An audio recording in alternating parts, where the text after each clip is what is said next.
آپ کو گھر کا امیر بنایا گیا، حاکم بنایا گیا، نان و نفقہ پورا کرنا. سب سے پہلے تو یہ بات اون کی جائے کہ اپنے بچوں کی فیسیں، ان کے ضروری اخراجات، ان کی ضروریات کو میں نے ہی پورا کرنا ہے. جب آپ اپنے آپ کو اس لیے تیار کر لیں گے کہ میں ہی اس کا مسئلہ حل کروں گا، تو آپ ذہنی طور پر مطمئن ہو جائیں گے اس کے علاوہ دوسری آپشن نہیں ہے. اور جب آپ یہ فیصلہ کر چکے کہ میں نے ہی مسائل حل کرنے، تو پھر اس کے لیے کوشش کی جائے گی، پھر اس کے لیے محنت کو بڑھایا جائے گا. اس کے لیے آپ کو تگ و تاز کو بڑھانا ہوگا، اور محنت کے اندر ہی عظمت رکھی گئی ہے. اگر مسائل بڑھ گئے ہیں تو کوئی مسئلہ نہیں، میں محنت بڑھا دوں گا، لیکن کوئی شارٹ کٹ یا کوئی ایسا رستہ کہ اوپر سے کچھ گرے گا، ایسا نہیں ہوگا. آقا کریم علیہ السلام کے پاس ایک شخص آیا، ذرا غور کیجئے کہ ان کے حالات کیسے تھے. آقا عرض کی کہ حضور گھر میں بڑی غربت ہے، مفلسی ہے، اور حالت یہ ہے کہ اب ہمارے پاس کوئی چیز نہیں ہے، صرف ایک کمبل ہے جو ہم آدھا نیچے بچھاتے ہیں اور آدھا اوپر لے کے سو جاتے ہیں، اور ایک پیالہ ہے جس کے اندر پانی پیتے ہیں. اس کے علاوہ گھر میں تیسری شے کوئی نہیں ہے. اب مجلس میں ابو بکر و عمر، عثمان و علی رضی اللہ تعالیٰ عنہم جیسے جلیل القدر صحابی بیٹھے ہیں. مجھے بتائیں آقا کریم علیہ السلام صرف اگر حضرت عثمان غنی رضی اللہ تعالیٰ عنہ کی طرف دیکھتے تو کیا آنے والے ایک جو ہے وہ مفلس شخص کا معاملہ حل نہیں ہو سکتا تھا؟ ایسا ہوا ہے آقا کریم علیہ السلام کی مجلس میں؟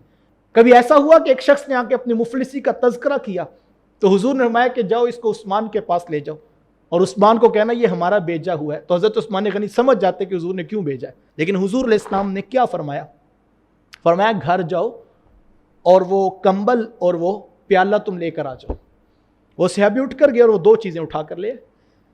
پھر حدیث میں آتا ہے آقا کریم علیہ السلام نے دونوں کو اٹھا کر اپنے یوں مبارک ہاتھ میں لے کر فرمایا کیا ان چیزوں کا کوئی خریدار بیٹھا ہے؟ اب آقا کریم علیہ السلام بیچنے والے ہوں تو خریدار کیوں نہیں ملے گا؟ تو ایک صحابی نے عرض کیا حضور 1 درہم میں خریدتا ہوں. تو حضور میں نے یہ قیمت تھوڑی ہے. تو کسی نے کہا حضور 2 درہم میں. حضور میں ہاں یہ قیمت ٹھیک ہے. تو 2 درہم میں ایک صحابی نے خرید لیا. آقا کریم علیہ السلام نے اس صحابی کو دیے اور کہا کہ ایک کے ساتھ کچھ اناج خرید لو اور وہ گھر والوں کو دے دو، اور ایک کے ساتھ کہا کہ جاؤ جا کر بازار سے کلہاڑا خرید کے لاؤ. اور وہ گئے اور لے کر آئے، اور حضور علیہ السلام نے خود اپنے دستے برکت سے اس کو فٹ کیا اور صحابی کے ہاتھ میں کلہاڑا پکڑاتے ہوئے کہا کہ اب تم جنگل میں چلے جاؤ اور 15 دن میں تمہیں مدینے میں نہ دیکھوں. 15 دن تم نے خوب محنت کرنی ہے اور لکڑیاں کاٹ کاٹ کے تم نے لا کے بازار میں فروخت کرنی ہے، اور 15 دن کے بعد ہماری ملاقات ہوگی.